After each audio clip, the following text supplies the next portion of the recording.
សួស្តីបងទាំងអស់គ្នាអញ្ចឹងនេះគឺជាវីដេអូរបៀបនៃការមើល report របស់ activity អញ្ចឹងបងចូលមកកាន់ system របស់ CNME ហើយបងចុចពាក្យថា activity បន្តមកទៀតបងសូមចុចយកពាក្យថា request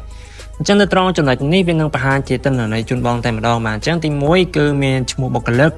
រូបថតដែលគាត់បានថតអញ្ចឹងទៅបាទហើយបន្តមកទៀតគឺមាន map បាទ map នេះអញ្ចឹងបើសិនជាបងចុចទៅលើពាក្យថា view ហ្នឹងទៅអញ្ចឹងគឺវានឹងនាំបងចូលទៅកាន់ Google Map តែម្ដងអញ្ចឹងក៏បងអាចមើលតាមនឹងបានបន្តមកទៀតនៅកន្លែងនេះផងដែរបងអាច filter មើលបានអញ្ចឹងបងចង់មើលពីថ្ងៃណាដល់ថ្ងៃណាក៏បានដែរបាទនេះអញ្ចឹងបងរើសថ្ងៃអញ្ចឹងទៅបាទ from date to date ហើយបងចុច filter មកគឺបានហើយអញ្ចឹងបន្តមកទៀតខ្ញុំសូមចូលដល់កន្លែង map បាទកន្លែង map អញ្ចឹងនៅកន្លែង map នេះគឺជាកន្លែងបង្ហាញទីតាំងបាទនៅលើ map ជាក់ស្ដែងតែម្ដងអញ្ចឹងបើសិនជាបុគ្គលិកបងគាត់បានទៅទីតាំងណាខ្លះអញ្ចឹងគឺវានឹងដៅជារូប pin នៅលើនឹងតែម្ដងអញ្ចឹងខ្ញុំសូម filter រកយកបុគ្គលិកម្នាក់បាទ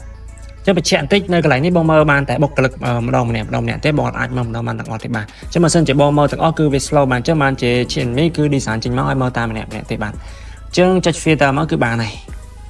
អញ្ចឹងនៅត្រង់ចំណុចនេះក៏បងអាចមើលបាននេះគឺជាលេខបាទលេខទីតាំងដែលគាត់បានទៅយ៉ាងទៅបាទអញ្ចឹងគឺបងចុចលើនឹងមកគឺឃើញរូបថតដែលគាត់បានថតតែម្ដងហើយមួយទៀតបើសិនជាករណីថ្ងៃនេះគាត់ថតនៅកន្លែងហ្នឹងអញ្ចឹងទៅស្អែកគាត់ទៅថតនៅកន្លែងនេះអញ្ចឹងទៅបាទអញ្ចឹងនៅក្នុង map ហ្នឹងគឺវានឹងដៅជាខ្សែបន្ទាត់ជូនបងតែម្ដងបាទ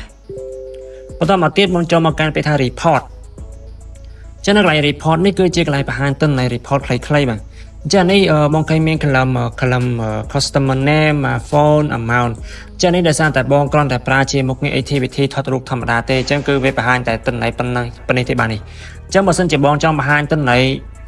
នៅក្នុង column ផ្សេងទៀតដូចជា column customer name phone ឬមួយក៏ amount នេះអញ្ចឹងទៅអាហ្នឹងគឺតម្រូវឲ្យបងប្រើមុខងារ KPI តែម្ដងហើយចំពោះមុខងារ KPI នេះគឺខ្ញុំនឹងនិយាយនៅក្នុងវីដេអូក្រោយបាទអញ្ចឹងនៅកន្លែងនេះបងអាចធ្វើការ print បាទបើសិនជាចង់ print ចុច print មកវានឹងរៀបចំជា file PDF ជូនបងហើយបើសិនជាចង់ export ជា file Excel ចុចពីថា export មកនេះវានឹង download ជាទិន្នន័យ Excel ជូនបងតែម្ដងបាទ